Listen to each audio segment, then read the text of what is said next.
Une nouvelle année avec de nouvelles choses, mesdames et messieurs. Encore une fois de plus, heureuse année 2023 à toutes et à tous.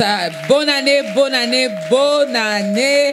En tout cas, là, je m'adressais aux vivants, à ceux-là qui sont vivants, à ceux-là qui ont trouvé grâce. Ah oui, la grâce d'entrer dans cette nouvelle année 2023. Et nous osons croire que la main de l'Éternel va nous garder, va nous protéger pour que nous arrivions également à la fin de cette année. N'est-ce pas? À toutes et à tous, shalom. Et bienvenue dans ce nouveau numéro de Ta Grandeur. Cela fait pratiquement un an, je me rappelle, et j'ai revu encore cette émission où nous avons reçu l'homme des dieux. On avait commencé aussi par vous souhaiter bonne année, bonne année, bonne année. Et c'était au premier mois de l'année passée. Alors, shalom à vous, chers auditeurs, shalom à vous, fidèles téléspectateurs. Un grand merci également à tous les internautes. Quelqu'un m'a dit, Maman Dorka, j'étais en Bandaka.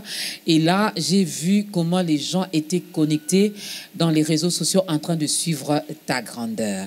Donc, tous les moyens sont bons pour que la parole soit prêchée. N'est-ce pas? Quelqu'un ne nous dira pas, ah, je n'ai jamais entendu parler de Jésus. Non. De nos jours, en tout cas, la parole, elle est prêchée. L'évangile est partout, dans vos maisons, dans vos bureaux, là où vous travaillez, là où vous avez des activités. L'évangile est là et la parole de Dieu nous accompagne partout. Bonne année également à tous ceux-là qui nous suivent pour la toute première fois.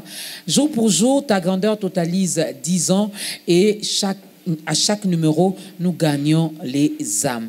Ça sera peut-être votre cas aujourd'hui avec notre invité. Il va vous aider à faire également votre entrée dans la grande famille des enfants de Dieu. Donc l'appel au salut est prévu encore et toujours dans cette émission Ta Grandeur. La dernière fois que nous l'avons reçu, il était docteur de la parole. Là, il y a un autre titre, si je me permets de le dire, qui vient encore de s'ajouter dans sa vie. Désormais, il est évêque. Lui, c'est l'évêque Jean-Claude Ntumba de la communauté Tabernacle de Gloire. Il est responsable de l'église Cité de Gloire Kinshasa parce que cette église est représentée un peu partout à travers le monde. Est-ce qu'on peut accueillir l'évêque par des acclamations et en poussant des cris de joie? Une façon pour nous de dire à l'évêque que nous sommes honorés de le recevoir encore sur ce plateau de Ta Grandeur. Bonne année, évêque. Bonne année, Maman Dorka. Merci beaucoup, papa. Tout va bien, sinon? Oui, la grâce de Dieu nous soutient. Nous sommes en 2023. Nous disons merci à Dieu pour... ça fait un an, effectivement, que nous étions ici. En tant que docteur, bon, on n'a pas changé, nous sommes toujours docteurs. Quoi qu'il y a aussi l'évêque qui s'est ajouté, on rend grâce à Dieu. Bon anniversaire aussi à Ta Grandeur. Ça va faire 10 ans, c'est déjà un enfant qui marche, qui est en train de se préparer d'aller à l'école secondaire.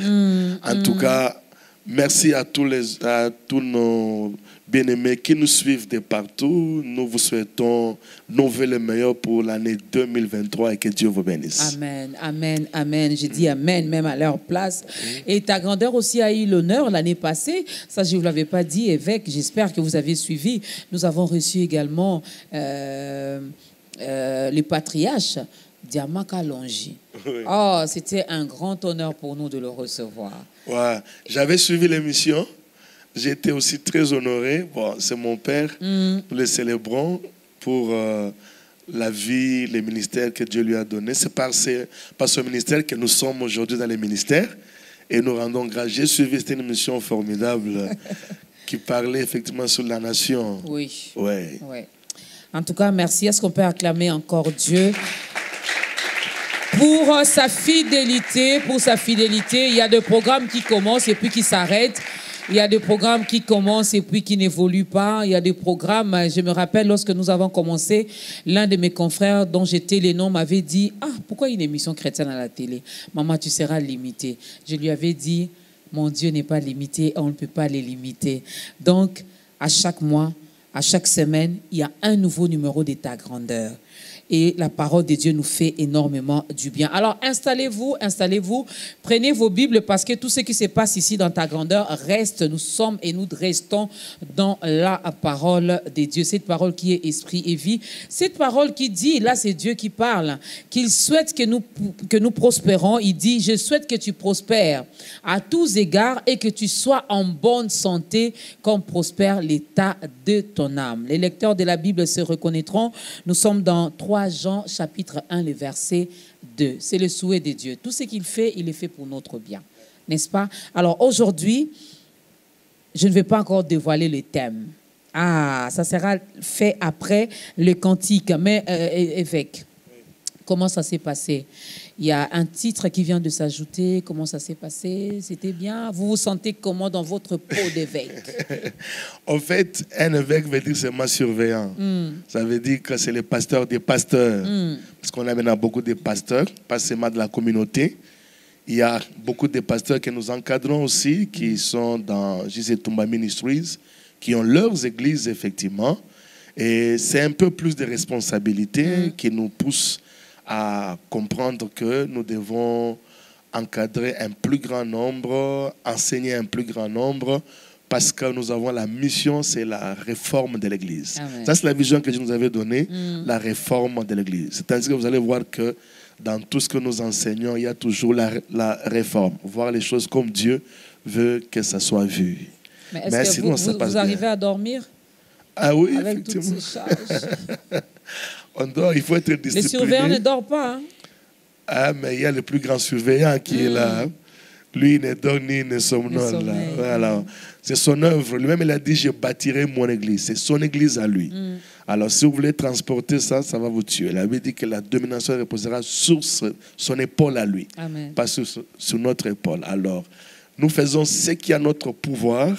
Le reste là, nous nous déchargeons sur lui et lui continue à prendre soin de son œuvre. On bénit l'Éternel pour ça. Alors, à la fin, on pourra parler de l'église Cité de Gloire Kinshasa. Et aussi, il y a une grande célébration de la foi qui s'annonce déjà. On aura le temps d'en parler. C'est la 40e édition. Ça va se passer où, comment, qui seront les invités. On en parlera. Donc, il n'y a pas de raison pour zapper. Ne zappez pas. Installez-vous parce que nous voulons bien manger. Et nous allons manger sur... ... après ces cantiques.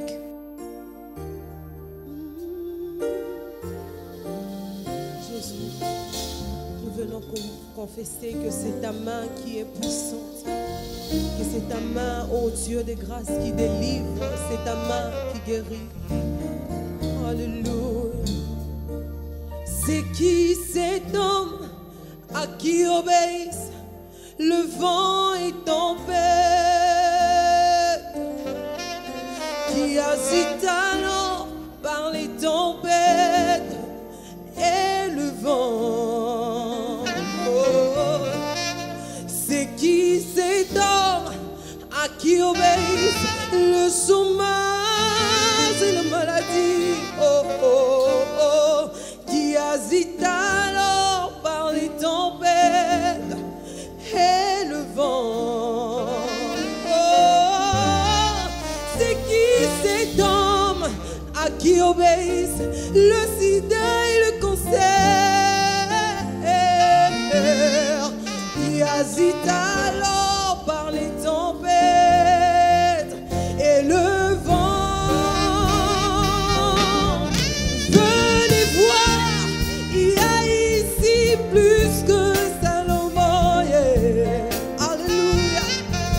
Venez voir, il y a plus que Mahomet. Ah, venez voir, il y a ici plus que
agita l'eau par les tempêtes et les vents. Venez voir, il y a ici plus que les médecins, plus que ce que les médecins t'ont dit à l'hôpital. Venez voir, il y a ici plus que Salomon. Oh, oh, oh. Venez voir, il y a ici plus que le chômage. Oh, oh. Venez voir, il y a ici plus que les montagnes qui se sont placées dans ta vie. Eh, venez voir, il y a ici le médecin par excellence, son nom c'est Jésus. L'entendre parler, son langage est vraiment troublant. Oh, les hommes ont parlé, mais jamais comme Jésus. Les docteurs ont parlé, mais jamais comme Yahweh. Les prophètes ont parlé, mais jamais comme Jésus. Oh, les parents ont parlé, mais jamais comme Jésus. Oh, c'est quand Jonas fut avalé que tu apaisas ta colère. C'est quand le sang fut versé que tu apaisas la tempête. Le voile du temple se déchira en deux morceaux. Le sacerdoce aujourd'hui dans mon cœur. Le sacerdoce aujourd'hui dans mon cœur. C'est qui s'étonne, alléluia, à qui obéissent le vent et tempête. Oh, qui agite alors, pour les tempêtes et le la vent. main visible qui guérit sur les lits de malades. Alléluia, À qui obéissent le vent et tempête. qui agite alors, Pour les tempêtes et le vent. Oh, c'est qui cet homme, cet homme de Golgotha, cet homme de Golgotha, cet homme de Golgotha, Yahweh. Qui agite alors pour les tempêtes et le vent.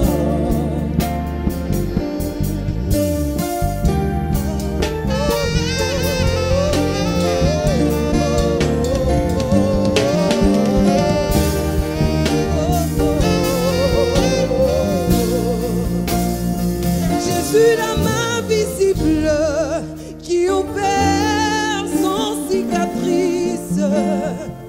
Jésus, la main visible qui opère sans cicatrice.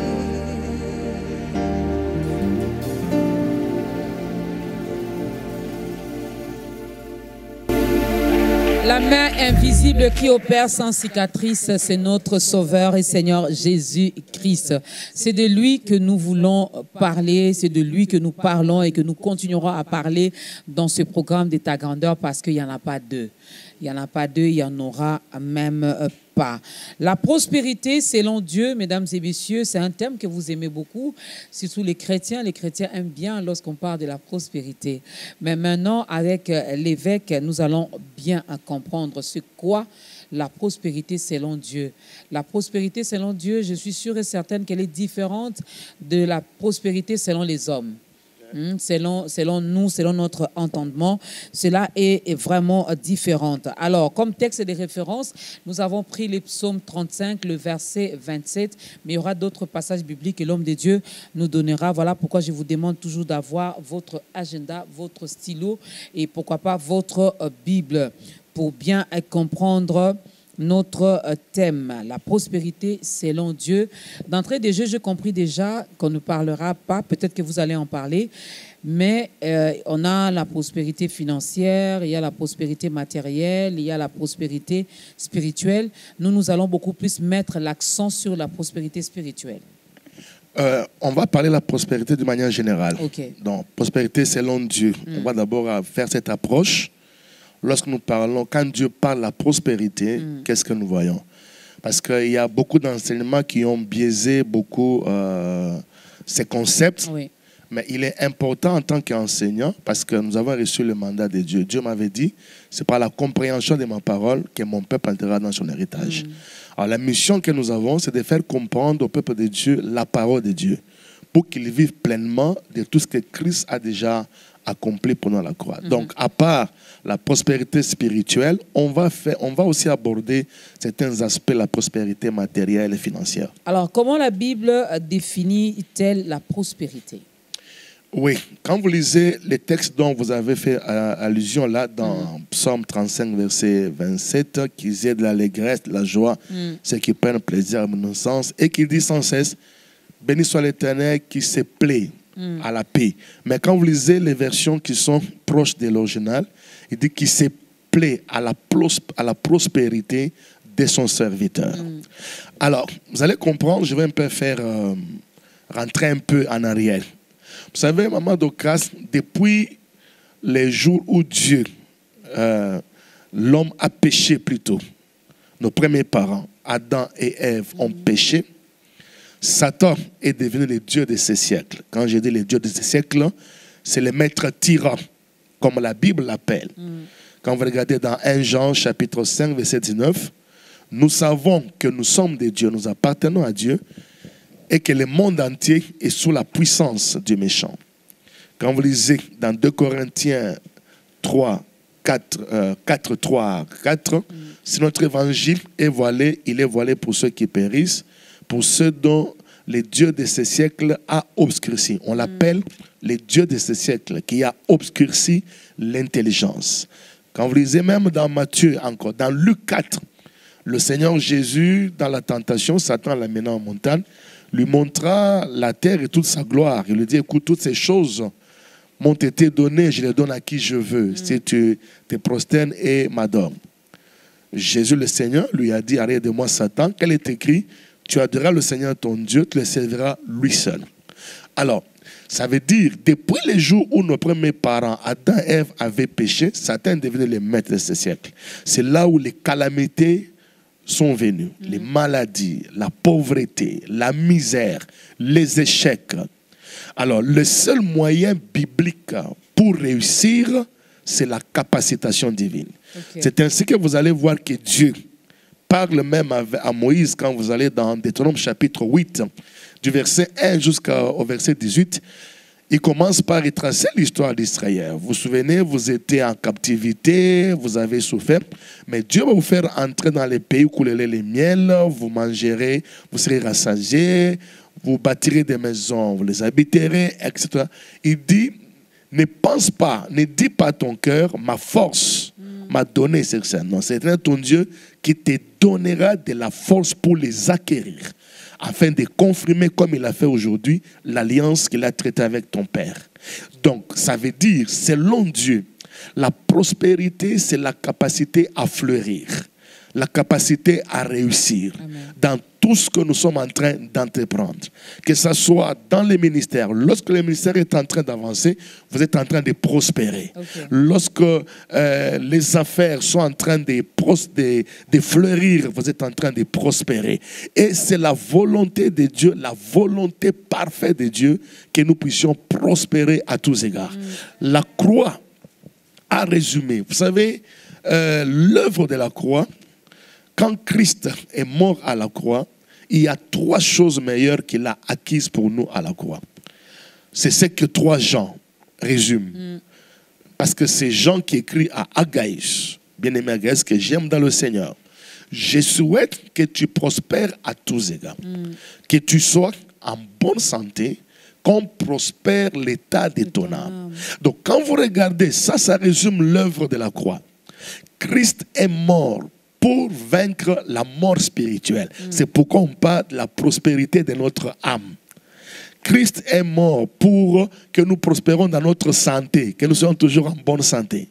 Christ est mort pour que nous puissions prospérer à tous égards. Ça veut dire dans les ministères, dans les finances, dans tous les domaines, dans tous les secteurs de la vie. Domaines, secteurs de la vie. Et c'est ce que les gens doivent vivre, ceux qui m'entendent et qui croient, ils doivent vivre cela au nom de Jésus. Il doit vivre ça dans le nom de Jésus. Je reste d'abord dans la santé. Dans la santé, parce que moi-même, l'année passée, j'ai été vraiment victime de la maladie. Un mois, tu vas bien, deuxième mois, tu tombes malade, et puis ça va, et puis ça ne va pas. Alors, lorsque la Bible nous dit, c'est le souhait de Dieu, c'est ce que Christ a accompli à la croix de Golgotha, pour que nous soyons toujours en bonne santé. Ouais. Ceux qui nous suivent peuvent dire, donc, l'évêque veut nous confirmer ici que c'est anormal pour un enfant de Dieu, né de nouveau, de tomber malade. Oui, effectivement. C'est le niveau de la foi et des lumières que nous avons. Okay. Moi, j'ai 18 ans, je ne suis pas tombé malade. Donc, je ne parle pas des choses que je lis. Ça fait 18 ans. Jour pour jour. Jour pour jour, je ne suis pas tombé malade. 18 ans, même jour pas pour de jour. petits malaises. Au fait, à la croix, Christ a dit Tétélestai. Ça veut dire tout est parfaitement parfait. Amen. Tout est accompli. Notre santé est accomplie. Notre prospérité est accomplie. Amen. Notre richesse est accomplie. Maintenant, c'est à nous de déterminer, parce qu'il y a une expression que nous disons toujours, tout nous a déjà été donné par la grâce de Dieu. Mais nous ne prenons que ce que nous voyons dans la parole de Dieu. C'est le niveau de la révélation que vous avez qui détermine la foi que vous générez pour vivre en bonne santé. Okay. C'est le niveau de la révélation que vous avez qui détermine la foi que vous avez pour la prospérité. C'est le niveau de la révélation que vous avez qui détermine la foi, parce que tout ce que nous recevons de Dieu, nous ne le pouvons que par la foi. Or, sans la foi, il est impossible d'être agréable à Dieu. Et tout ce que nous recevons de Dieu, c'est uniquement par la foi. Je vais vous donner mon exemple. J'étais très maladif. On m'opérait les yeux toutes les années. Gauche, les coups, j'étais toujours, ma mère peut vous donner témoignage, j'étais très maladif. C'est un jour, j'ai dit non. Enough is enough. Comment je suis chrétien, serviteur de Dieu, je suis toujours malade.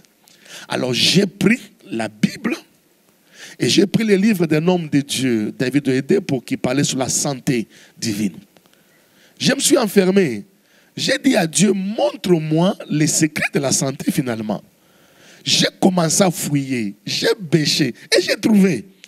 C'est là où j'ai trouvé. Quand vous lisez dans Matthieu chapitre 8, 16 à 17, la Bible dit, le soir, on apporta auprès de Jésus plusieurs démoniaques. Il chassa les démons par sa parole. Il guérit tous les malades, afin que s'accomplisse ce qui avait été annoncé par Ésaïe le prophète. Il a pris nos infirmités, il s'est chargé de nos maladies. Quand on prend, qu'est-ce qui reste? Rien ne reste. Or, Naoum 1:9, la Bible dit, la détresse ne paraîtra plus deux fois. Christ a déjà pris ma maladie. Pourquoi je dois accepter, prendre ce que Christ a déjà pris pour moi? Alors les jours-là, quand j'ai eu accès à cette lumière, j'ai crié, je ne serai jamais malade. Et cela, ça tombe dans Ésaïe 33, 24. Aucun habitant ne dit, je suis malade. Ce que vous confessez, c'est ce qui s'enracine en vous et qui domine votre vie.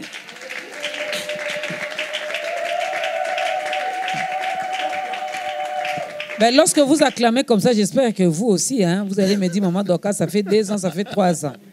Parce que évêque, ça fait 18 ans. Donc cela dépend de notre foi. La foi de chacun. La foi de chacun. Mon épouse a été défiée dans la santé. C'est ma foi qui l'a aidé à vivre.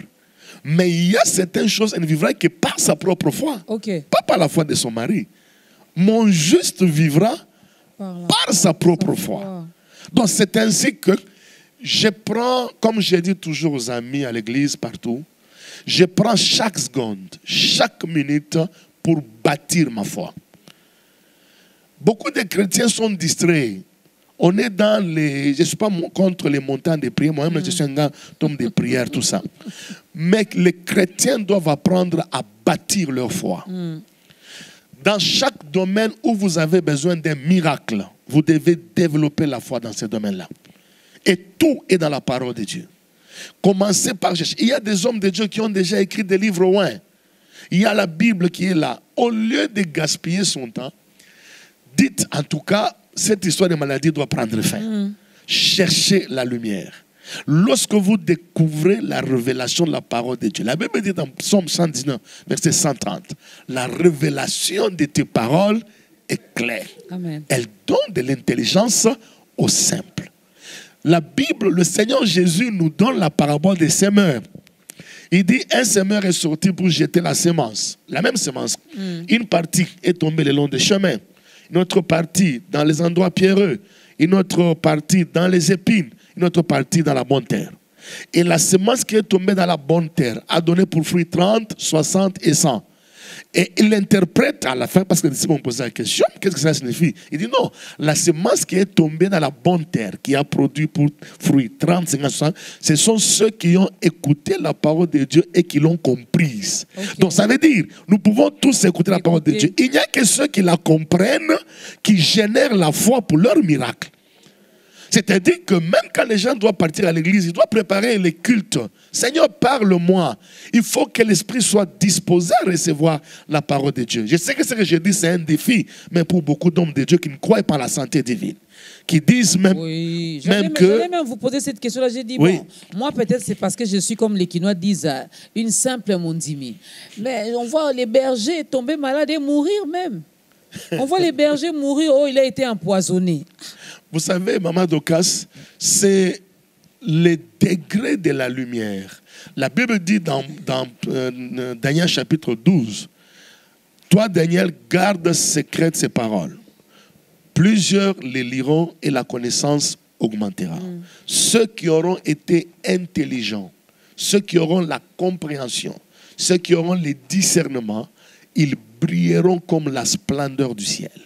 Et l'apôtre Paul prie pour les Éphésiens. Il dit, je prie que Dieu illumine les yeux de votre cœur pour que vous sachiez quelle est l'espérance qui s'attache à votre appel.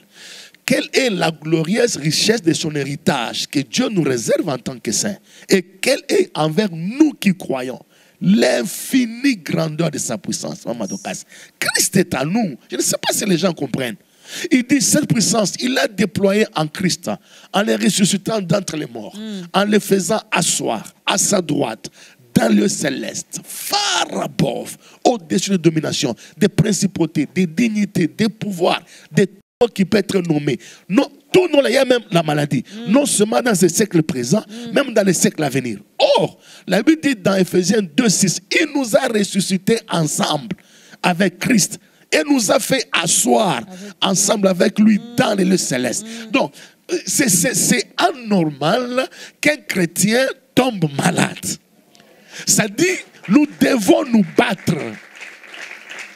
Il est écrit nulle part que pour mourir, il faut tomber malade. C'est que je suis en train de dire, je défie beaucoup de gens pour qu'ils entrent dans cette alliance avec le Seigneur.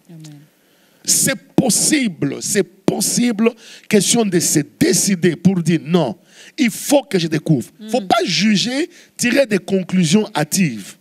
Oh non, l'environnement dans lequel nous sommes, dès que vous dites déjà ça, vous avez forgé votre pensée. Et la Bible dit qu'ils seront tels que sont les pensées de leur cœur.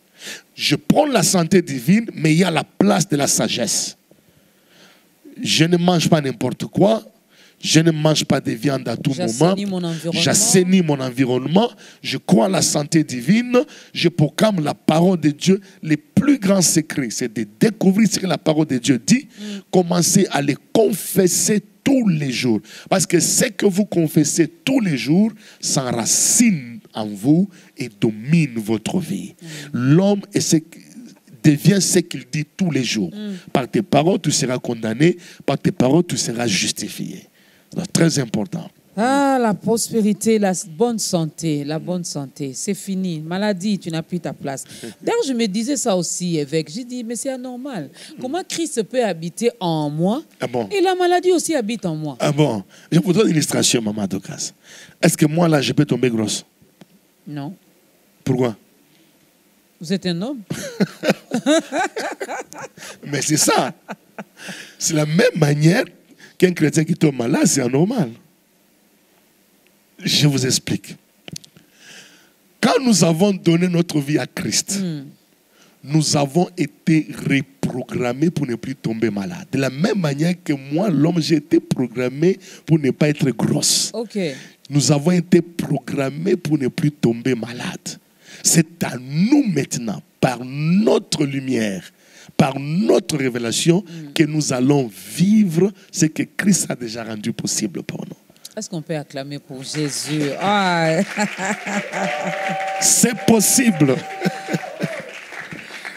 C'est vraiment possible. Très, très possible. Ouais, c'est vraiment possible. Très possible. Il y a un témoignage vivant devant nous. Donc, 18 ans jour pour jour, l'évêque ne tombe pas malade. Ouais. C'est anormal de voir un homme tomber enceinte. Ah, non, c'est anormal. J'aime bien cet exemple, évêque. Alors, existe-t-il l'onction de la prospérité? Ça existe? Oui, en fait, ce qui est vrai, c'est que dans chaque domaine de la vie, par exemple, que ce soit la guérison, il y a ce qu'on appelle la foi pour la guérison, il y a la foi pour la prospérité. Je vais vous donner une illustration. L'apôtre Paul est allé prêcher à Lystre, vous vous souvenez? Il est en train de prêcher, il y avait un impotent là-bas, qui n'a pas marché depuis son enfance. Il a entendu Paul prêcher. La Bible dit qu'il a eu la foi pour être guéri. Donc il y a la foi pour être guéri, il y a la foi pour la prospérité. C'est ainsi que quand nous enseignons, nous disons ceci. Lorsqu'il y a déjà les symptômes autour de vous, la pauvreté qui commence à se manifester. Les symptômes de la pauvreté, c'est quoi? C'est les manques qui commencent à se manifester.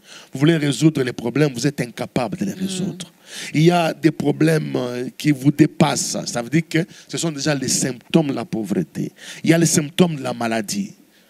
Alors, dès le moment que ces symptômes commencent à se manifester, vous avez besoin d'activer la foi de la guérison, la foi de la prospérité. Ça veut dire, il faut maintenant recourir dans la parole de Dieu. Vous prenez toutes les paroles qui lient à la prospérité, vous les méditez, vous les travaillez jusqu'à ce que ça génère la foi en vous. Parce que la foi vient de ce que l'on entend de la parole du Christ. Alors, à chaque fois que vous générez la foi dans ces domaines-là, vous verrez qu'il y aura toujours les miracles qui vont se faire. Alors, quelqu'un va dire que c'est l'onction de la guérison ou l'onction de la prospérité qui s'est manifestée. Mais c'est vous qui déclenchez cela par la foi que vous avez générée dans ces domaines-là. Ben, si moi, je n'ai pas une grande foi, donc je peux bénéficier également de votre foi, de mon père spirituel, de mon berger, de mon pasteur. Bon, il y a des domaines où Dieu, effectivement, a permis que certaines choses arrivent parce que vous appartenez à une telle famille spirituelle. On appelle ça la couverture d'alliance. Ça, c'est automatiquement, parce que vous êtes enfant de tel, il y a des choses qui vous coulent automatiquement. Mais il y a certaines choses, c'est la responsabilité des pères spirituels d'enseigner les voies de Dieu. Parce qu'en tant que père spirituel, la mission que Dieu nous a donnée, c'est comme Abraham, hein, quand vous lisez dans Genèse chapitre 18-19, je l'ai commandé pour ordonner à ses enfants et sa maison après lui, de garder la voie de l'Éternel en pratiquant la droiture et la justice. Ainsi, l'Éternel accomplira en faveur d'Abraham les promesses qu'il a accomplies. C'est-à-dire que nous avons la mission d'enseigner le voie de Dieu. Que ce soit sur la prospérité matérielle. On enseigne comment on arrive à la prospérité matérielle. La pratique de la dîme, les prémices, les offrandes, les sacrifices. Tout ça, il faut enseigner que les gens, on ne les enseigne pas parce qu'on a besoin d'argent.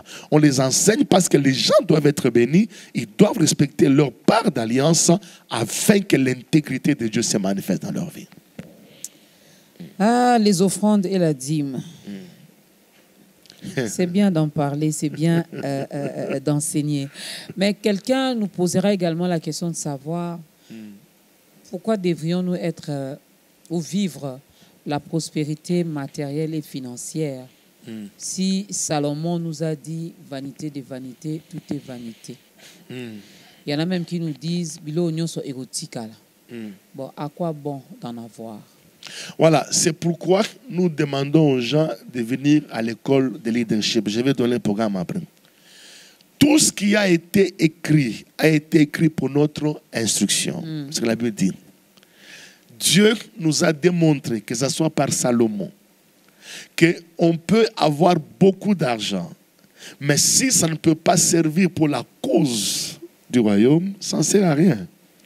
Ça devient vanité. Comparé à l'éternité, c'est vanité. Mais Salomon, vous connaissez l'histoire de Salomon, comment il est devenu riche. Il a commencé bien. Parce que Dieu, la Bible dit que Salomon aimait l'Éternel. Quand vous lisez, nous sommes déjà dans 1 Roi chapitre 3, verset 3. Salomon aimait l'Éternel. À Gabaon, il est allé, il a offert 1000 holocaustes. Tout ça, c'est encore bien. À Gabaon, l'Éternel apparaît à Salomon en songe. Il lui dit, demande-moi ce que tu veux que je te donne.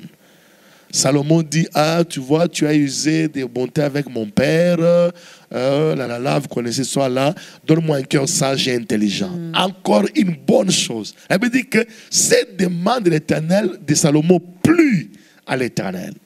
Et Dieu lui dit, je te donne en outre ce que tu n'as pas demandé.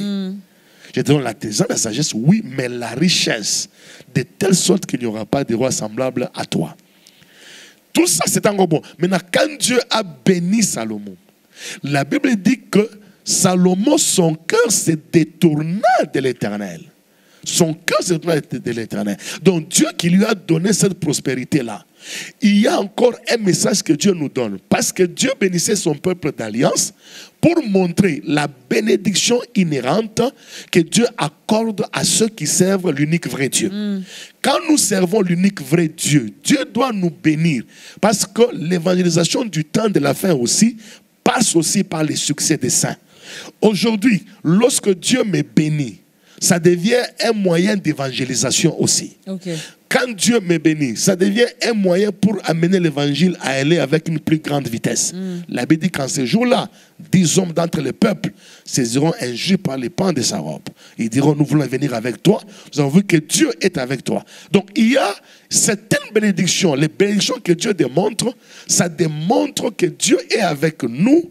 Dieu nous bénit et ça permet aussi à ce que l'évangile aille avec grande vitesse. Alors, si quelqu'un dit vanité de vanité, c'est comparé à l'éternité et comparé à la manière dont la richesse est utilisée.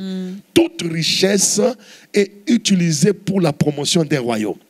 Même ceux qui sont dans le monde des ténèbres, ils me suivent parce que pendant que je parle là, ils savent ce que je dis, c'est vrai. Vous allez voir que on leur a donné l'argent par celui que nous ne voulons pas citer ici. Il leur a donné pour la promotion de son royaume à lui. Pour détruire, comme connaissant sa mission, c'est pour voler, égorger et détruire. Toute richesse est donnée pour la promotion des royaumes. La richesse n'est pas neutre. Elle n'est pas neutre. Quelqu'un ne peut pas être, non, il n'est ni Dieu, ni Satan, et puis il devient riche. Non, non. C'est Dieu qui la donne pour la promotion de son royaume. Et l'autre là la donne entre guillemets, quoique ce n'est pas la richesse, pour la promotion de son royaume. Donc la richesse est utile pour la promotion du royaume de Dieu. La richesse est utile. Là, je vais m'adresser aux chrétiens. Il faut aimer la richesse. Hein? Et lorsque Dieu nous bénit, il ne nous bénit pas pour faire n'importe quoi avec cette bénédiction-là. Dès que tu as l'argent, s'il faut construire le temple, construis. S'il faut bénir l'homme de Dieu, fais-le. Il faut payer la dîme. La dîme, il faut la payer. Autant de fois, j'ai reçu quand même certains hommes de Dieu qui sont contre la dîme. Qui sont contre la dîme, qui sont contre les offrandes, qui sont contre les actions de grâce, qui sont contre de donner l'argent à l'Église. Bon, c'est ce que je vous ai dit. Tout est fonction des lumières que nous avons. Tout est fonction de la compréhension de la parole de Dieu. La Bible commence déjà par nous dire, tant que le ciel subsistera, les semailles et la moisson ne passeront jamais. Ce qu'un homme aura semé, il le moissonnera. Celui qui sème peu, moissonnera peu. Celui qui sème abondamment, moissonnera abondamment. Donc c'est un principe. Un principe, vous ne pouvez pas... Celui qui sème l'argent récoltera l'argent. Tout ce que vous semez, vous le récoltez multiplié. Et le Seigneur Jésus l'a dit dans Marc 10. Il n'y a personne qui ayant abandonné pour cause de moi, Jésus, et cause de la bonne nouvelle, ne reçoit dans ce siècle-ci les centuples. Les centuples, c'est défini par la masse multipliée par 100. C'est du français. La masse multipliée par 100. Donc, quand les gens disent que la dîme, c'est pour l'Ancien Testament, la dîme n'a jamais commencé avec la loi. Non. La dîme n'a jamais commencé avec la loi. La dîme a commencé avec la foi. Lorsque Abraham est venu vainqueur de Kedorlaomer et du roi qui était à sa suite, Melchisédek est apparu à Abraham. Il prend le vin et le pain, il lui donne la Sainte Seine. Abraham prend la dîme de tout. De tout, il donne à Melchisédek. Melchisédek le bénit. Il dit, béni soit Abraham par le Dieu très haut, maître du ciel et de la terre. Béni soit Dieu qui élève tes ennemis entre tes mains. Abraham prend la dîme, il donne. Abraham dit en d'autres termes, il dit ceci. Il veut dire ceci. Je reconnais que tout ce que j'ai, c'est Dieu qui me le donne. Okay. C'est pourquoi il prend la dîme de tout et remet à Melchisédek. La dîme n'a pas commencé avec qui a demandé à Abraham de donner la dîme. Abraham est notre père de la foi. Mais Abraham et Melchisédek, c'est dans l'Ancien Testament, non? Non, l'Ancien Testament, c'est quoi? Parce qu'elle parle... C'est dans l'Ancienne Alliance. Non, elle parle non. La Bible a des dispensations. Les gens doivent étudier la Bible. Venez à l'école de leadership chrétien. Venez apprendre. La Bible a des dispensations. Il y a la dispensation de l'innocence, dispensation de la conscience, dispensation du gouvernement, de la promesse, de la loi, et nous sommes maintenant à la dispensation de la grâce. Nous sommes dans les dispensations. Une dispensation, c'est une période pendant laquelle Dieu éprouve l'obéissance de l'homme par rapport à une révélation donnée. Ça s'apprend. Il faut s'asseoir sur un banc et on vous apprend. Nous avons tous appris ça. On était assis, on a appris. Je suis docteur, donc je ne parle pas de choses comme ça là. Donc, je suis 3 fois docteur. Donc, je sais ce que je suis en train de dire. Il faut s'asseoir, on va vous apprendre. C'est plus facile que ça. Quand on dit l'Ancien Testament, quand eux parlent de l'Ancien Testament, ils voient seulement de Genèse à Malachie. Mais Genèse à Malachie, là, il y a beaucoup de dispensations là-bas. Maintenant, eux, ils mettent la dîme dans la dispensation de la loi. La dispensation de la loi, c'est une dispensation qui est venue après. Or, la dîme est venue avec la promesse. Quand Dieu a appelé Abraham et qu'Abraham a vaincu, Abraham prend la dîme de tout, il donne à l'âne. Et la Bible dit, Jésus lui-même a dit, si vous êtes fils d'Abraham, faites les œuvres de votre père Abraham. Abraham a donné la dîme. Faites les œuvres de votre père. Oh, je suis fils d'Abraham, mais tu ne payes pas la dîme. Comment tu expliques ça? Hein? Oh, on est fils d'Abraham et quand on est fils d'Abraham, nous devons payer la dîme car notre Père dans la foi l'a fait aussi. Deuxième cantique.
du soleil jusqu'à son couchant.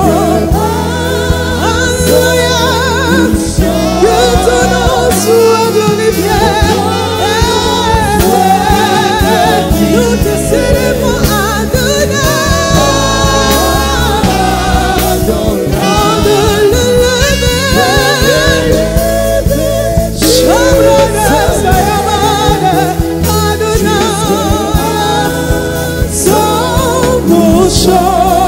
Que ton nom soit glorifié, que ton nom soit glorifié, Adonai,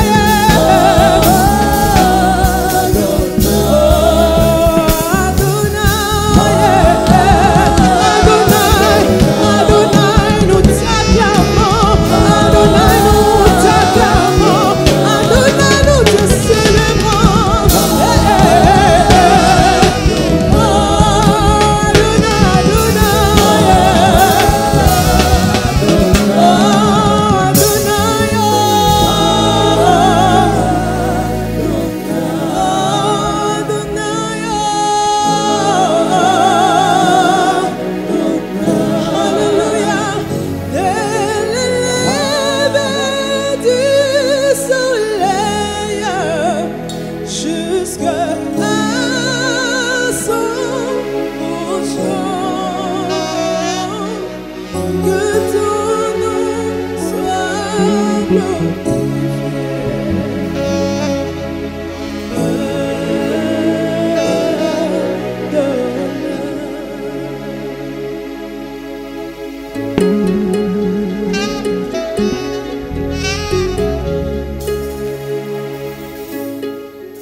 La prospérité selon Dieu, mesdames et messieurs, nous parlons ici de la prospérité spirituelle, de la prospérité matérielle, financière, la prospérité d'une manière générale.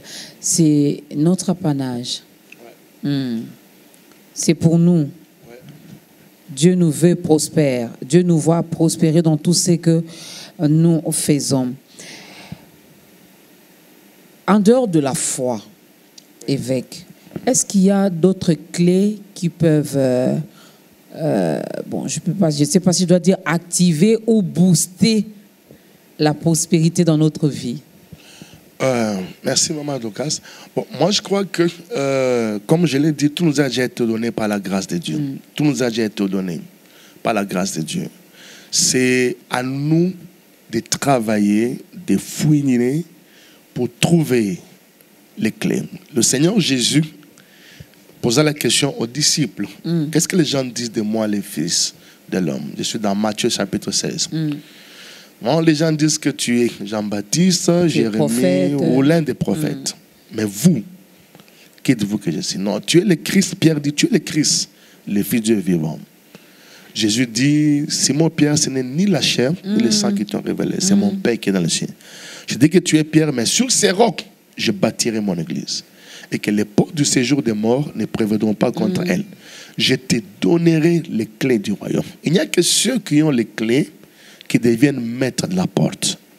En d'autres termes, il n'y a que ceux qui découvrent les principes qui réussissent dans tout ce qu'ils sont en train d'entreprendre. Dieu n'est ami des personnes. Dieu est ami des principes. Lorsque vous découvrez les principes dans un domaine précis, que ce soit dans les ministères, que ce soit dans les affaires, que ce soit dans les mariages, vous allez prospérer dans ces domaines-là.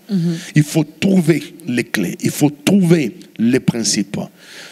Dieu dit à Josué qu'il doit faire entrer Israël dans la terre promise. Les pays coulaient les miels.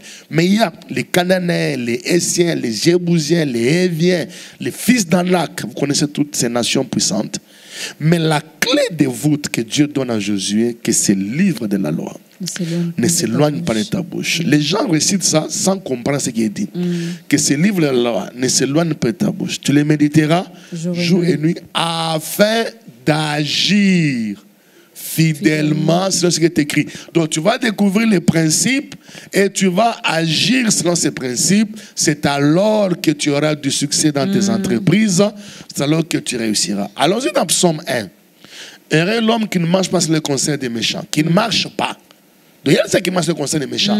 Oh, les balles, ton mariage là, il ne faut pas. Non, toi tu vas commencer selon le conseil des méchants. Qui ne s'arrête pas sur la voie des pécheurs, qui ne s'assied pas en compagnie des moqueurs, mais qui trouve son plaisir dans la loi de l'Éternel, qui la médite jour et nuit. On me dit pourquoi? Pour découvrir les principes. Il est comme un arbre planté près d'un courant d'eau qui donne des fruits en sa saison et dont les feuillages ne flétrent point. Tout ce qu'il fait lui réussit. Vous voulez prospérer dans le mariage. Commencez par trouver quelles sont les clés ou les principes d'un mariage heureux. C'est plus simple. Allez dans les librairies, achetez. Il ne faut pas seulement acheter pour les cabellos. Allez acheter les livres sur le mariage. Il y a des gens qui ont déjà fait 80 ans de mariage, qui vous écrivent. Une personne comme ça, là, il est une bibliothèque vivante. Imaginez-vous, quelqu'un qui s'est battu pendant 50 ans pour stabiliser son mariage. Et puis, il a découvert maintenant comment le mariage peut être stabilisé. Il prend ça, il met dans un livre. On met à $20. Or, la Bible dit dans Proverbe 7, verset 4, verset 7, la sagesse est la chose principale. C'est pourquoi, j'aime bien la version anglaise, on dit wisdom is the principal thing. La seule chose principale. C'est pourquoi, vous allez dire en anglais, je dis ça en français, c'est pourquoi obtiens la sagesse. Et avec tout ce que tu possèdes, acquiers la compréhension. Avec tout ce que tu possèdes. Les gens aujourd'hui ont du mal à sortir l'argent de leur poche pour aller acheter un livre. Allez acheter les livres. Vous voulez réussir dans votre mariage, prospérer, achetez les livres sur le mariage. Commencez à lire. Vous allez découvrir la richesse là-dedans. Ce sont des clés qui vont vous aider à réussir dans votre mariage, à prospérer dans votre mariage. Vous voulez réussir dans le ministère, vous entrez dans le ministère.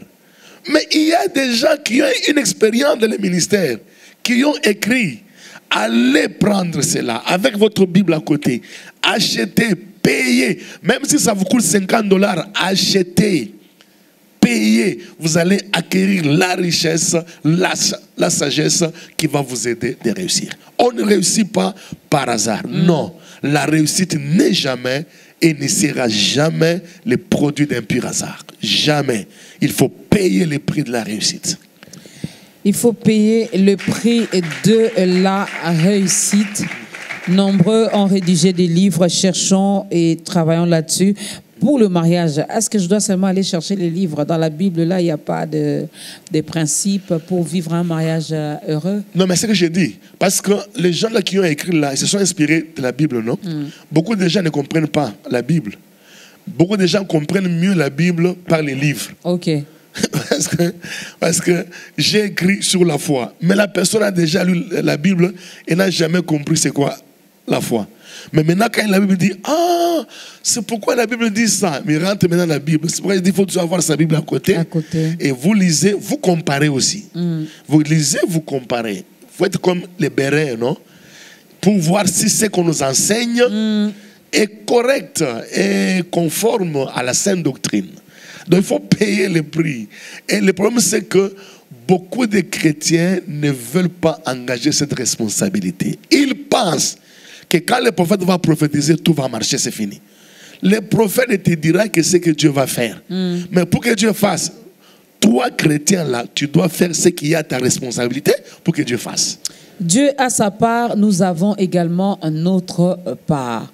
Dieu a parlé, c'est à nous maintenant de chercher à marcher selon ses principes pour vivre, pour tenir de nos mains tout ce qu'il nous a promis.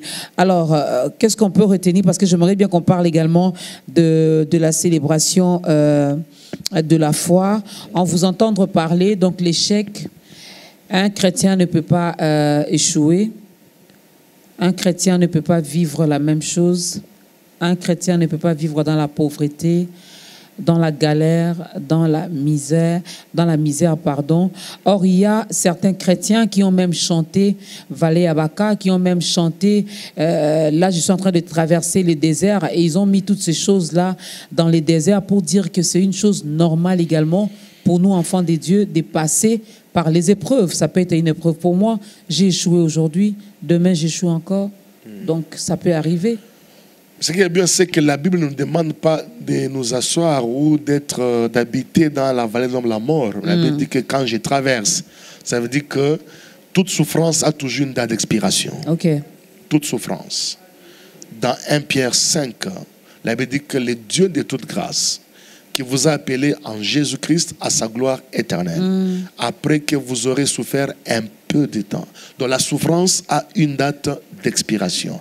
Il vous perfectionnera, il vous affermira, il vous rendra inébranlable. Donc ça veut dire, la souffrance est inhérente à la vie de l'homme. La souffrance, c'est normal. La vie de l'homme sur la terre est comme le sort d'un militaire. Il faut se battre.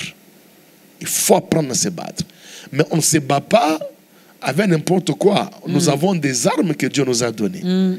Les armes ne sont pas charnelles, mais elles sont puissantes par la vertu de Dieu pour renverser des forteresses. Les plus grands ennemis de l'homme, ce sont les forteresses, les faux raisonnements. Parce que nous devenons ce que nous pensons. Ce sont nos pensées qui déterminent ce que nous devenons. Alors, la vallée de Baca, on ne fait pas la promotion de la vallée de Baca. Parce que la vallée de Baca, ça veut dire la vallée des pleurs, la vallée des gémissements. Mais la Bible dit, quand il traverse la vallée de Baca, il la transforme en un lieu plein de sources et de bénédictions. Amen. Donc nous avons la capacité même de transformer la vallée de Baca en un lieu plein de bénédictions. Donc ça veut dire, la vie doit être considérée comme un combat tous les jours. C'est pourquoi on doit avoir le temps de recueillement personnel.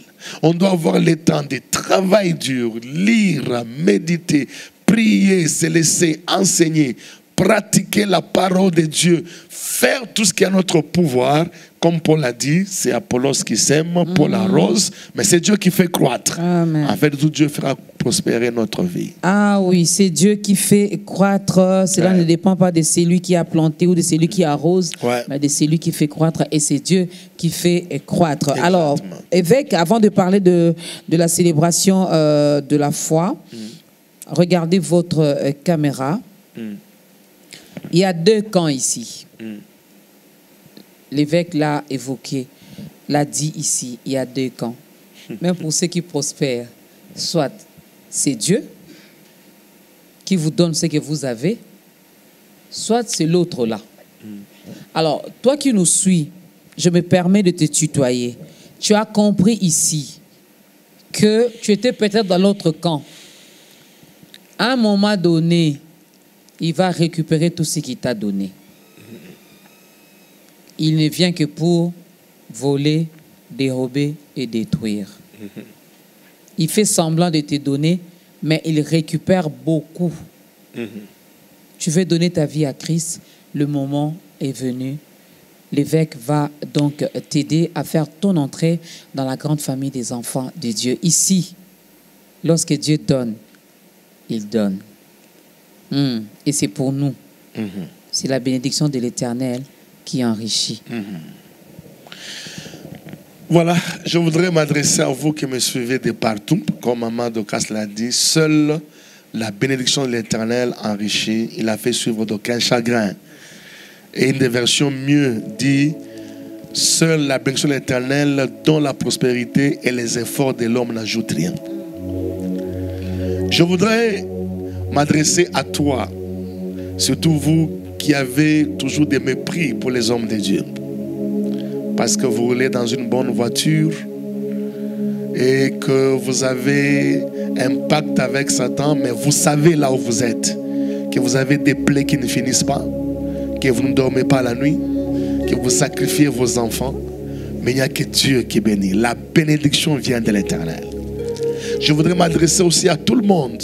Écoutez-moi, bien-aimés, Christ est mort à la croix pour notre vie spirituelle, pour que nous puissions vivre spirituellement, pour que nous soyons délivrés de la maladie et que nous soyons délivrés de la pauvreté. Il n'y a de salut en aucun autre, car il n'y a sous les cieux aucun autre nom qui a été donné aux hommes par lesquels nous pouvons être sauvés, ce n'est que le nom de Jésus. Et comme Christ même l'a dit, la Bible l'a dit, car Dieu a tant aimé le monde qu'il a donné son Fils unique, afin que quiconque croit en lui ne périsse pas, qu'il ait la vie éternelle. Cesse de te battre au fond de toi-même. Tu connais que tu n'as pas de nuit paisible. Tu connais que tu as des choses qui te troublent. Les enfants te troublent. On t'a imposé des maladies dans les enfants à gauche, à droite. Mais je voudrais te donner une porte de sortie. C'est accepter Jésus comme son sauveur et Seigneur personnel. Comment on devient enfant de Dieu? Premièrement, on reconnaît que Jésus est le Christ. Et deuxièmement, on l'invite dans sa vie par une confession. Alors je vais te prier de baisser ta tête là où tu es, de prier ensemble avec moi en reprenant ces paroles. Dites avec moi: Seigneur Jésus-Christ, j'ai entendu ta parole encore aujourd'hui. Je reconnais que je suis un pécheur. J'ai dirigé ma vie seul. Mais pourtant, tu as pris sur toi les iniquités de nous tous.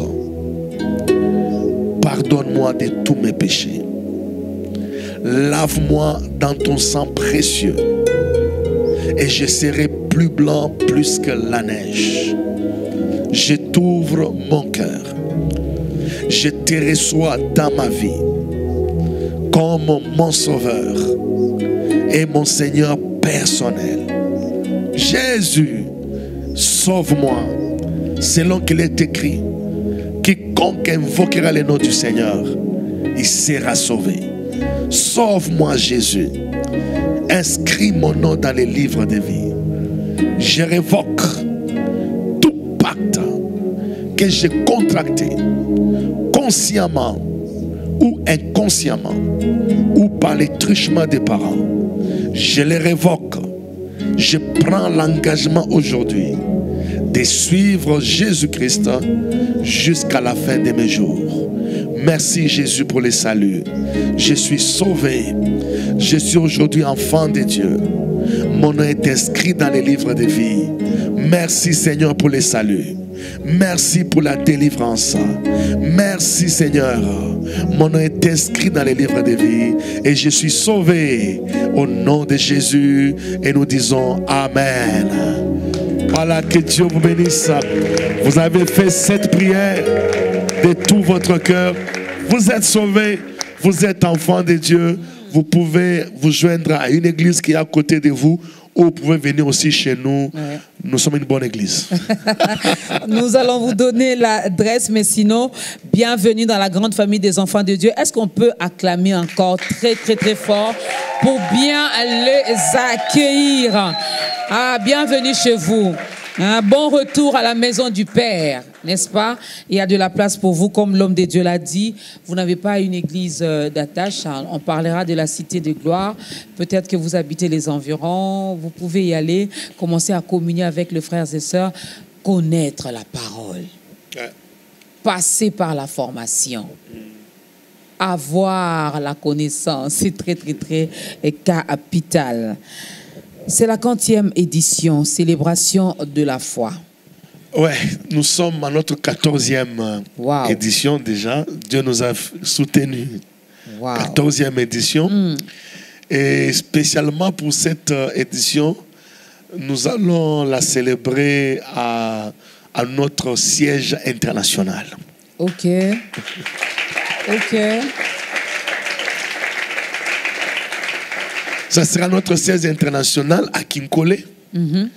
Là, nous sommes en train de bâtir notre temple de 3000 places assises. Ça, c'est l'avant, les derniers temples que Dieu nous avait montré qui sera construit d'ici 6 ans, ce qui est planifié. Dieu nous avait donné la mission de le bâtir un temple de 300 mètres. Donc ça viendra... Donc il a fait avec vous comme il avait fait avec Moïse dans les déserts. Il vous a donné le nombre de coudées.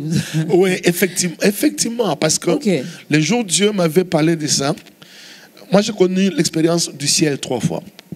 La première expérience du ciel, c'était le jour de ma conversion, où Dieu m'a mené au ciel. Et puis il m'a dit, vois la terre, je t'envoie maintenant en mission sur la terre. La deuxième expérience du ciel, quand Dieu m'a amené au ciel, c'est le jour où Dieu a dit, j'ai fait avec toi une alliance de la parole. Okay. Donc tu vas enseigner la parole, la lumière de la révélation de la parole de Dieu. Et la troisième expérience du ciel, c'est quand Dieu me dit, maintenant il faut me construire les temples. Alors j'ai vu, il m'a donné les coudées, effectivement. Maintenant, là où j'étais avec le Seigneur, j'ai dit, Seigneur, mais coudées, la main, si nous mettons ça à mètre, ça fait quoi? Il dit, non, si on met ça à mètre, ça fait 300 mètres. Alors j'ai dit à Dieu, mais 300 mètres, Dieu dit, non, ce qui est impossible aux hommes est possible à Dieu. Amen. Alors, c'est comme ça que nous avons construit un avant-goût pour que nous préparons ces 300 mètres après. Donc ça sera à Kinkole au niveau des plazas. Jusqu'à les gens dépassent Plaza, il y a juste un dépôt de braliment à gauche. Il y a une station. Vous dépassez Plaza, il y a une terre jaune là. Nous sommes à 200 mètres à peu près sur la grande route là. C'est là où on va célébrer. C'est une grande montagne. Ça sera une célébration en montagne. Ok. Et les bus vont circuler, vont prendre les gens. Mais le point de départ, ça sera sur notre siège de Lingwala, sur l'avenue Kato au numéro 12. Mais ça va passer aussi par Limité. Les bus vont un peu passer de partout pour prendre les gens. Donc, vous n'allez pas faire des dépenses. Hein? Oh non, mon transport. Soyez seulement à l'heure, là où le bus va donc vous prendre. Alors, ça va se passer comment? Qui seront les invités? On aura un programme spécial, ce qui fait que le 16 et le 17, comme ça tombe journée fériée. Donc, on commencera de 12h à 17h. Donc, à partir déjà de 8h30, 9h, les bus commencent à monter. Les bus montent. Et à partir de 12h, nous lançons déjà jusqu'à 17h. Okay. Et les bus ramènent les gens. Et le mardi aussi, c'est la même chose. Mais mercredi, jeudi et vendredi, comme ça sera des journées ouvrables, ça sera de 16h à 20h. Et les bus vont commencer à monter à partir de 13h, 14h. Les bus commencent à monter déjà. Et puis, on termine à 20h. On a fait aussi ça en fonction des trafics. On a fait, parce qu'à ces heures-là, il n'y a pas de trafic, et en montant et en descendant. Donc, ça peut, ceux qui ont des véhicules même, ils peuvent venir. Ce n'est pas loin de l'aéroport, c'est à quelques minutes de quoi, l'aéroport. Et parmi les orateurs, on a le révérend docteur Silas Makangu. Oui. Nous avons les prophètes Grace Mwamba. Nous avons le docteur Eric Mavinga, qui est des Assemblées de Dieu. Et nous avons le pasteur Epaphras Bassamo Makabuya, qui est un de notre représentants de Lubumbashi. Je crois que c'est tout. Il y a nous-mêmes aussi. Je vois aussi les pasteurs évangéliques Ephraim Kalala, Mwanachilobo, qui est de Lubumbashi, qui va aussi être des nôtres, effectivement. Et je vois les couples hôtes, évêque Jean-Claude et maman Juline Toumba. Ah oui, c'est... Ils seront là aussi. Et le thème, c'est la main de Dieu pour notre établissement. Dieu va nous établir dans notre prospérité. C'est pour ça que nous avons parlé de la prospérité. Va nous établir la puissance de Dieu. Comme Dieu a dit à Moïse, tu diras aux enfants d'Israël, ça ne sera pas par leur force, c'est un qui te donnera de la force pour les acquérir. Établissement de notre santé, établissement dans nos affaires. Bref, ça sera une montagne vraiment bénie. J'espère que vous avez compris le programme. Je vais quand même répéter rapidement. Donc, lundi 16 et mardi 17, ce sont des jours fériés ici, en République démocratique du Congo. Donc, et samedi, ça sera donc de 12h à 16h30. Ouais. N'est-ce pas? Donc, les bus vont commencer déjà à prendre les fidèles, ceux-là qui vont prendre part à cette grande célébration à partir de 12h. Oui.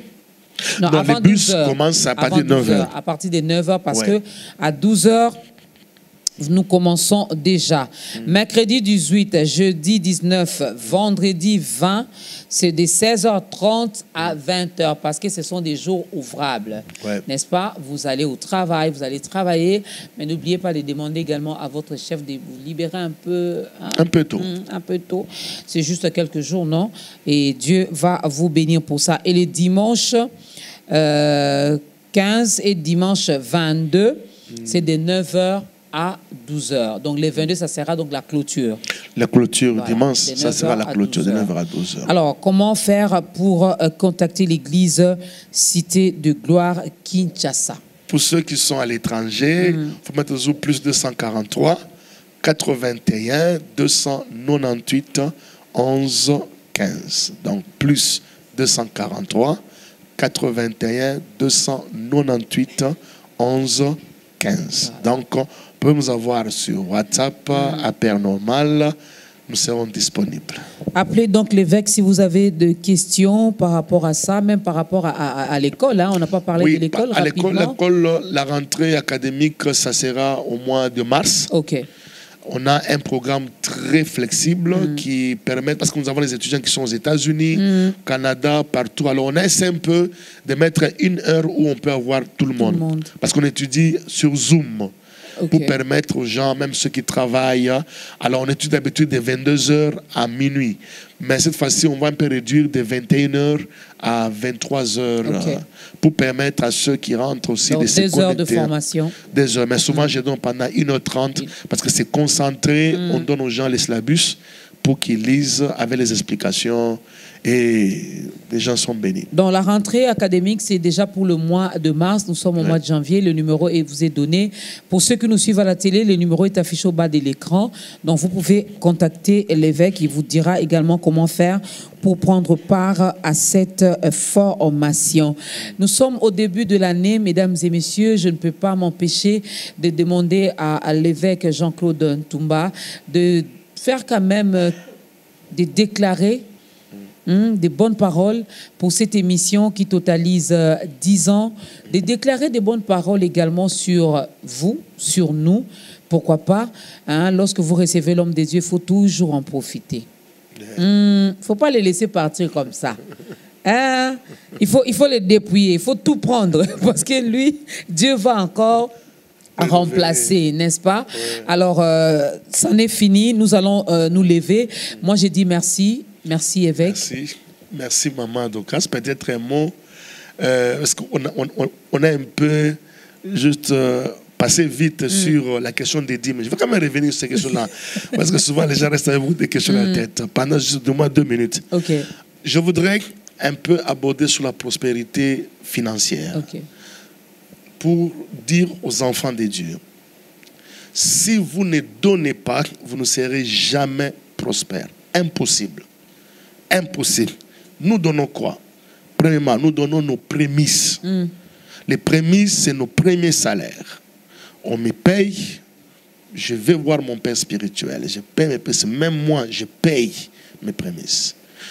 Deuxièmement, Dieu dit, celui qui donne ses prémices, Dieu dit, honore l'Éternel avec tes biens et les prémices de tous tes revenus, alors tes greniers seront remplis. Deuxièmement, nous payons nos dîmes. Les dîmes sont données à la maison du trésor. Parce que souvent, les gens ont la mauvaise image. Non, on donne au pasteur nos dîmes. Ils s'enrichissent avec mais je crois qu'on doit vraiment faire une émission sur ça. Il faut faire rien que sur la dîme. Il y a beaucoup de confusion. Moi, j'ai même entendu des gens, des chrétiens, qui ont même cette audace de se taper la poitrine pour dire maman, donc avant yo. Donc, dès que j'ai mon salaire, je ne dois pas donner nécessairement à mon pasteur, à mon père spirituel. Non. Je peux aller faire de l'aumône. Or, il y a une différence entre payer sa dîme et faire de l'aumône. Faire l'aumône, oui. Il y a une grande différence. Ça, on doit faire une émission. Je vais acheter des choses pour aller donner dans un orphelinat. Ça, c'est pas payer sa dîme. Ça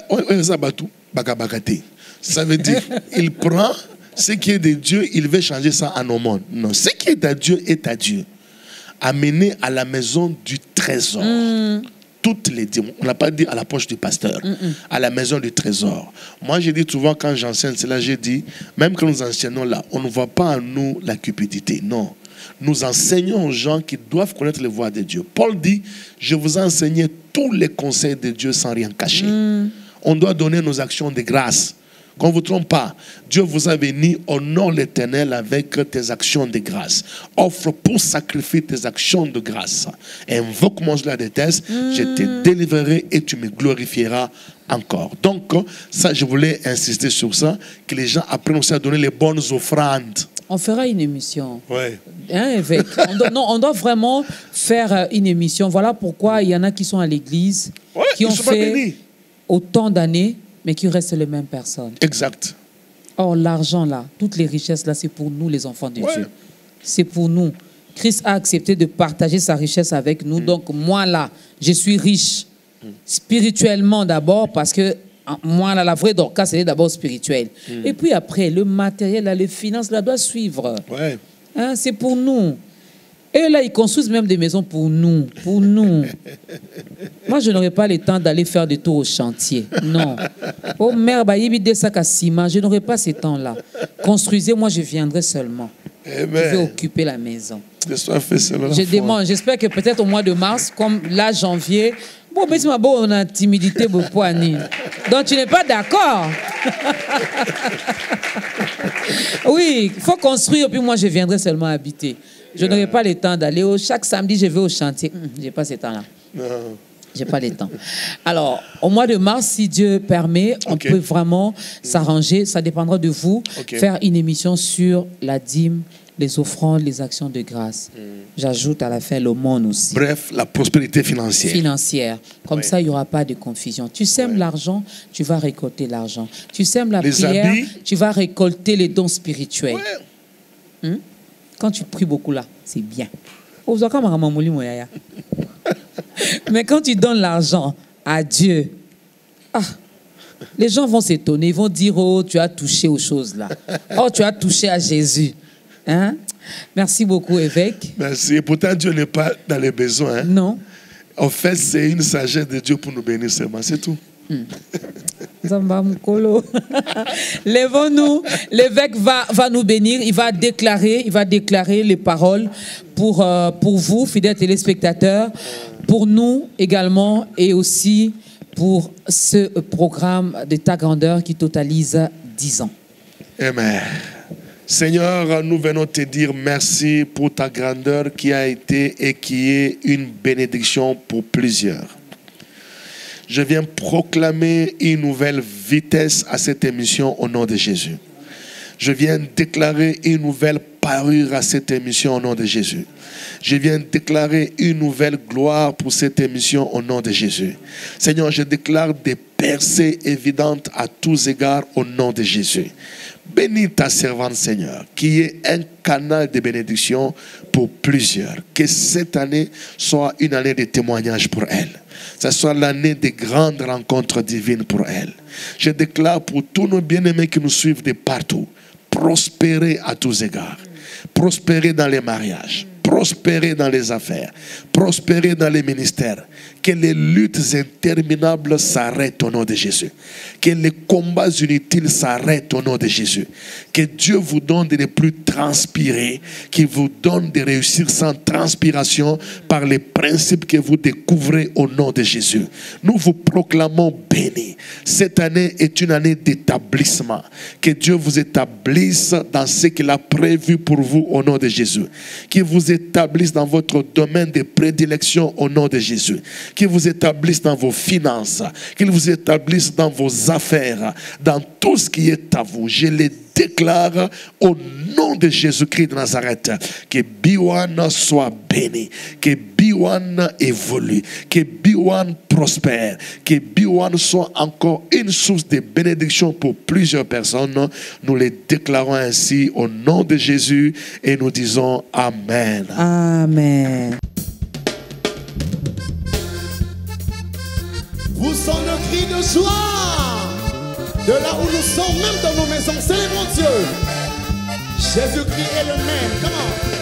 Quand je vois la bonté de mon roi, sillonner sur le toit de ma maison, mon âme bénit l'Éternel. Oui. Quand je vois le merveille de mon papa, éclairé sur le toit de ma maison. Élève ta voix, chantons mon âme, bénis l'Éternel. Mon âme, bénis l'Éternel. N'oublie aucun de ce bienfait. Toi, mon âme, je dirai à mon âme, bénis l'Éternel. Oh oui, élève ta voix, mon âme, bénis l'Éternel. Mon âme, bénis l'Éternel. Mon âme, bénis l'Éternel. Oh, quand je regarde autour de moi, je vois ta gloire. Seigneur Jésus, je te bénis. Comment ne pas te louer, Seigneur Jésus. Car je regarde autour de moi. Ah, qu'est-ce que tu vois? Ah, comme tu vois sa gloire, bénis l'Éternel. Comment ne pas te louer, à la mention de son nom, quand je vois autour de moi, je vois sa gloire. Je te bénis. Oh, oh oui, à la mention de ton nom. Oh oui, tout genou fléchit. Oh, à la mention de ton nom. Toutes tes langues confessent à la mention de ton nom. Oh, à la mention de ton nom. Et à la mention de ton nom. Et à la mention de ton nom. Maintenant déclare-le, il est Dieu. Ah, célèbre-le, comment? Il mérite nos acclamations. Oh Seigneur. Oh, chantons à la mention de olélé, olélé, olélé, olélé. Olélé, olélé, olélé, olélé, olélé. Lélé, à la mention de ton nom. Ah, oh, Joanna, tu n'es que du bas. Ah, oh, ah, oh, Joanna, tu n'es que du bas. Olélé, olélé, oh. Ah, Samboyo, Tozoku, Misalelo. Ah, oh, ah, oh, oh, oh, oh, Sanzola Yahweh. C'est l'eau. Ah, Etola Yahweh. Etola, Abokina Lokumu, comment c'est? Ah, Etola Yahweh. Etola, Abokina Lokumu. Ah, oh c'est yes. Avec le Seigneur, tout est bon. Comment? Oh c'est yes. Oh, ye mazali zambe. Lelo azosala. Oh, live Jesus, aya. Tombola ye, aya, aya, aya. Live Jesus, aya. Élève Dieu, come on. Aya, aya, aya.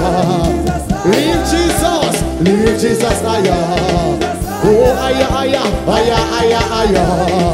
Oh, live Jesus, aya. Oh, aya, aya, aya, aya, aya. Ah, est-ce que tu peux bouger, danser?